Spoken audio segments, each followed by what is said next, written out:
नमस्कार। जय हिंद दोस्तों।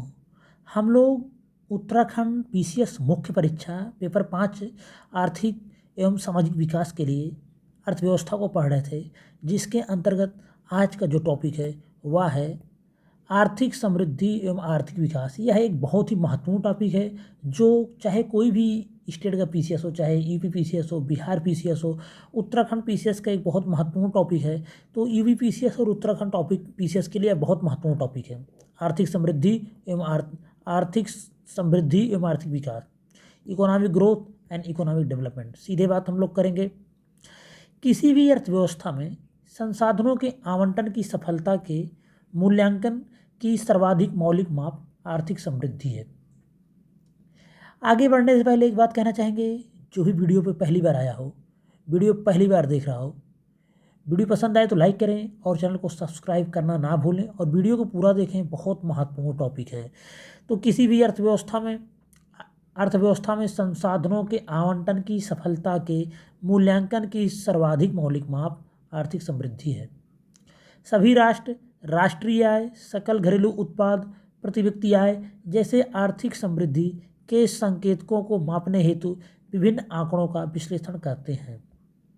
समृद्धि और उत्पादकता से आगे बढ़कर कुछ अर्थशास्त्री यह तर्क देते हैं कि राष्ट्र की अर्थव्यवस्था का अनुमान लगाने में प्रति व्यक्ति आय, लोगों का जीवन स्तर, मानवीय विकास, आय के वितरण की माप, शिक्षा तथा साक्षरता दर, जीवन प्रत्याशा, पोषण का स्तर, स्वास्थ्य सेवाएं, प्रति व्यक्ति उपभोग वस्तुएं, लोगों में खुशहाली का स्तर आदि महत्वपूर्ण भूमिका निभाते हैं। इसके अलावा देश को अन्य सामाजिक आवश्यकताओं पर भी ध्यान केंद्रित करना चाहिए, जैसे न्याय की सुनिश्चितता, सांस्कृतिक विकास, पर्यावरण की धारणीयता आदि। किसी भी अर्थव्यवस्था में हो रही आर्थिक क्रियाएं दीर्घकाल में दो प्रकार के परिवर्तनों को जन्म देती हैं। कौन कौन? आर्थिक समृद्धि एवं आर्थिक विकास। इस प्रकार की दो क्रियाएं होती हैं, आर्थिक समृद्धि एवं आर्थिक विकास। आर्थिक समृद्धि को देखते हैं। समग्र चरों जैसे राष्ट्रीय आय, सकल घरेलू उत्पाद, प्रति व्यक्ति आय में परिवर्तन जिन्हें मापा जा सकता है, ऐसे परिवर्तनों को आर्थिक समृद्धि कहते हैं। समग्र चर कौन कौन है? राष्ट्रीय आय, सकल घरेलू उत्पाद जीडीपी, प्रति व्यक्ति आय में परिवर्तन जिन्हें मापा जा सकता है, ऐसे परिवर्तनों को आर्थिक समृद्धि कहते हैं। आर्थिक विकास को देखते हैं। ये तो एक छोटी सी परिभाषा है, 2 नंबर में इसको लिखा जा सकता है और यहाँ से प्रश्न आ सकता है 2 नंबर, 5 नंबर, 8 नंबर और 16 नंबर।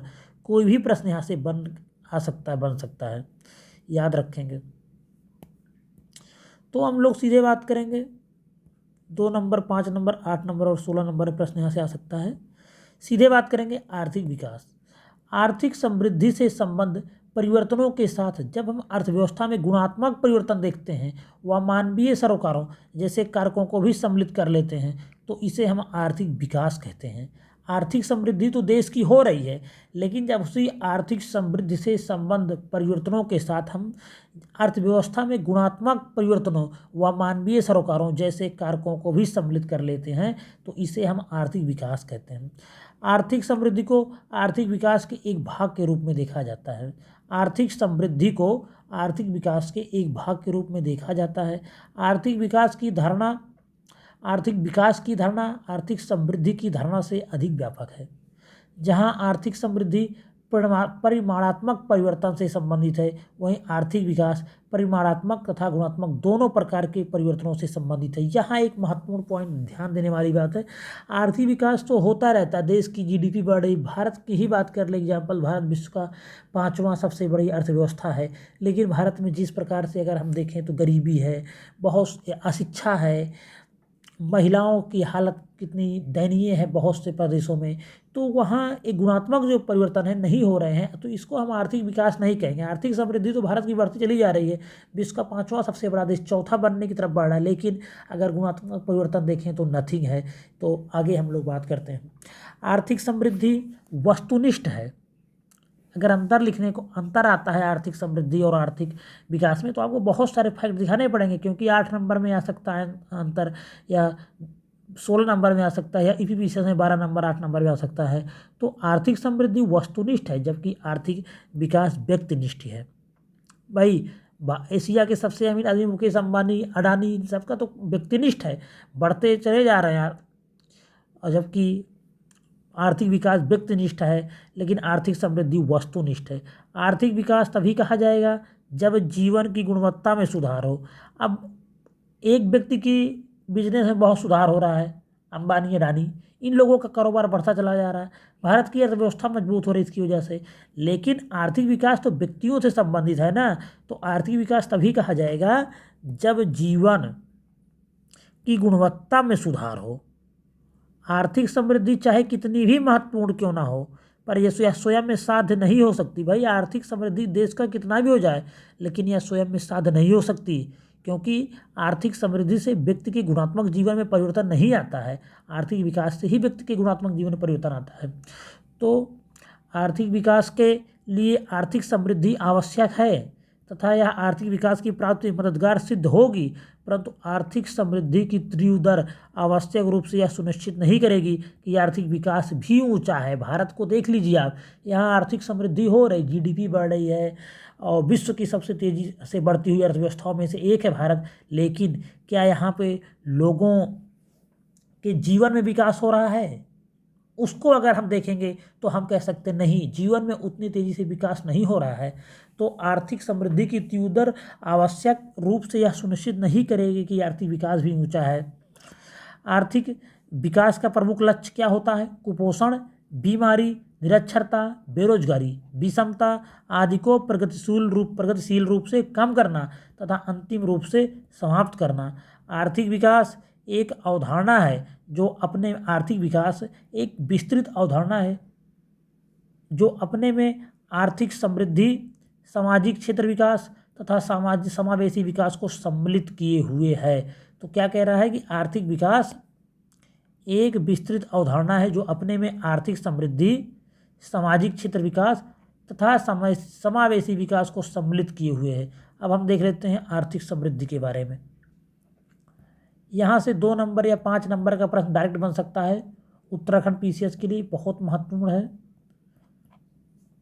आर्थिक समृद्धि को एक ऐसी प्रक्रिया के रूप में परिभाषित किया जाता है जिसमें किसी देश की वास्तविक राष्ट्रीय आय और प्रति व्यक्ति आय में दीर्घ अवधि तक वृद्धि होती है।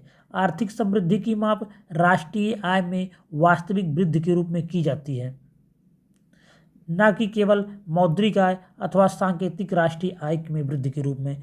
दूसरे शब्दों में अगर हम कहें तो वृद्धि वस्तुओं और सेवाओं के उत्पादन में वृद्धि के रूप में होनी चाहिए, केवल विद्यमान वस्तु की बाजार कीमत में नहीं।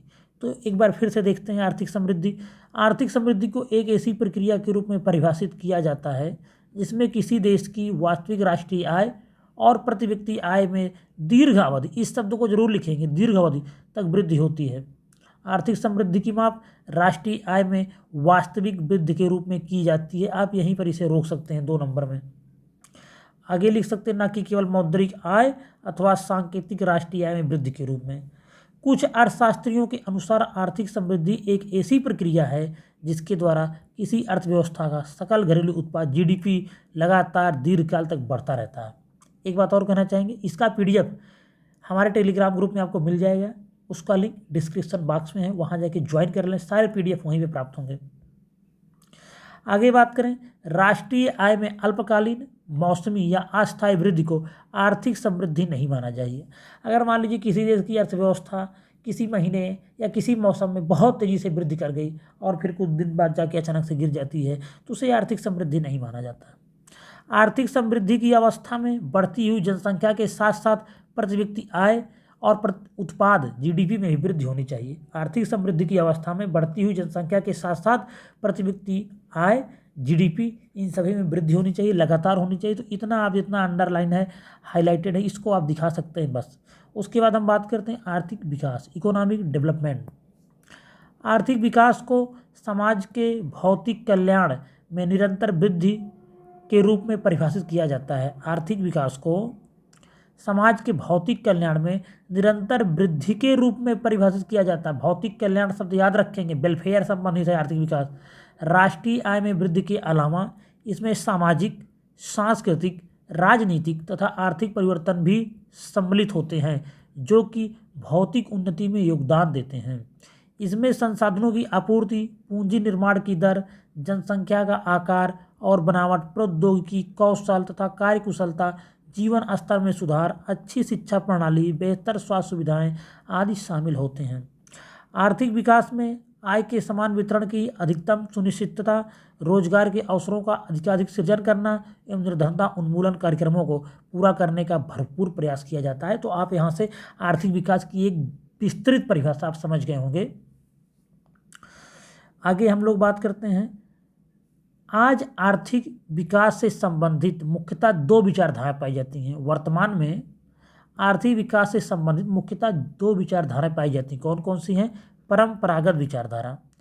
यह विचारधारा आर्थिक विकास को आर्थिक समृद्धि के रूप में परिभाषित करती है। यह विचारधारा आर्थिक विकास को आर्थिक समृद्धि के रूप में, जो परंपरागत चल रही परिभाषा के रूप में परिभाषित करती है। वस्तुतः परंपरागत विचारधारा में आर्थिक विकास एक ऐसी स्थिति है जिसमें सकल राष्ट्रीय उत्पाद एवं सकल घरेलू उत्पाद में 5 से 7% की प्रतिवर्ष दर से बढ़ता है और उत्पादन एवं रोजगार संरचना में इस प्रकार परिवर्तन हो कि उसमें कृषि का हिस्सा कम होता जाए और विनिर्माण क्षेत्र तथा तृतीयक क्षेत्र का हिस्सा बढ़ता जाए। इस विचारधारा में कृषि के स्थान पर औद्योगिकीकरण पर विशेष बल दिया जाता है। गरीबी निवारण, आर्थिक असमानताओं में कमी और रोजगार के अवसरों में वृद्धि जैसे उद्देश्यों को बहुत अधिक महत्ता नहीं दी जाती है। इसमें यह मान्यता है कि सकल घरेलू उत्पाद तथा प्रति व्यक्ति उत्पाद में वृद्धि होने से बाकी उद्देश्यों को अपने आप ही धीरे धीरे प्राप्त कर लिया जाता है। तो जो परंपरागत विचारधारा है उसमें क्या माना जाता है कि अगर सकल घरेलू उत्पाद तथा प्रति व्यक्ति उत्पाद में वृद्धि हो रही है तो बाकी उद्देश्य जो भी कुपोषण है, गरीबी है, अशिक्षा है, इन सबको धीरे धीरे खुद ही दूर कर दिया, खुद ही दूर हो जाएंगी या इन सब के लक्ष्य को धीरे धीरे खुद ही प्राप्त किया जा सकता है। गरीबी निवारण, आर्थिक असमानताओं में कमी और रोजगार के अवसर में वृद्धि जैसे उद्देश्यों को बहुत अधिक महत्ता इसमें नहीं दी जाती थी। किसमें? परंपरागत जो विचारधारा थी आर्थिक विकास की, इसमें साफ साफ कह रहा है कि यह विचारधारा आर्थिक विकास को आर्थिक समृद्धि के रूप में ही परिभाषित करती है। आगे बात करते हैं आर्थिक विकास की नई विचारधारा क्या आई है। आर्थिक विकास की नई विचारधारा 8वें दशक में आर्थिक विकास की संकल्पना को पुनः परिभाषित किया गया और आर्थिक विकास का मुख्य उद्देश्य गरीबी, असमानता और बेरोजगारी के निवारण को रखा गया। इन 3 लक्ष्य को प्राप्त करना, गरीबी हटाओ, असमानता को समाप्त करना और बेरोजगारी को खत्म करना, बेरोजगारी निवारण, इन 3 को मुख्य उद्देश्य बनाया गया। आगे बात करते हैं। जब किसी देश में खासकर कम आय वाले लोगों के भौतिक कल्याण में बढ़ोतरी होती है तो जनसाधारण को अशिक्षा, बीमारी और छोटी उम्र में मृत्यु के साथ साथ गरीबी से छुटकारा मिलता है। किसी देश के आर्थिक विकास के मापक के रूप में हम वास्तविक प्रति व्यक्ति आय को ले सकते हैं। यदि इसमें वृद्धि के साथ जीवन की गुणवत्ता में सुधार हो, निर्धनता भुखमरी में कमी हो एवं साक्षरता एवं जीवन प्रत्याशा में वृद्धि हो तो ऐसी स्थिति में प्रति व्यक्ति वास्तविक आय की वृद्धि को आर्थिक विकास का सूचक माना जा सकता है। साफ साफ यहाँ पे क्या कह रहा है कि जब किसी देश में खासकर कम आय वाले लोगों के भौतिक कल्याण में बढ़ोतरी होती है तो जनसाधारण से अशिक्षा, बीमारी और छोटी उम्र में मृत्यु के साथ साथ गरीबी से छुटकारा मिलता है। किसी देश के आर्थिक विकास के मापक के रूप में हम वास्तविक प्रति व्यक्ति आय को ले सकते हैं। कब ले सकते हैं? यदि इसमें वृद्धि के साथ जीवन की गुणवत्ता में सुधार हो, निर्धनता भुखमरी में कमी हो एवं साक्षरता एवं जीवन प्रत्याशा में वृद्धि हो तो ऐसी स्थिति में प्रति व्यक्ति वास्तविक आय की वृद्धि को आर्थिक विकास का सूचक माना जा सकता है। इसी के साथ आर्थिक समृद्धि एवं आर्थिक विकास यहीं पे समाप्त होता है। इसका PDF पाने के लिए डिस्क्रिप्शन में टेलीग्राम चैनल का लिंक है, उसको ज्वाइन कर सकते हो। वहाँ पे सारी PDF आपको अवेलेबल हैं। और वीडियो जो पहली बार देखा हो, पहली बार चैनल पर आए हो, वीडियो पसंद आए तो लाइक करें और चैनल को सब्सक्राइब ना करें। उत्तराखंड मुख्य परीक्षा पेपर 5 के सारे महत्वपूर्ण टॉपिक यहाँ पे आपको कराए जा रहे हैं। धन्यवाद।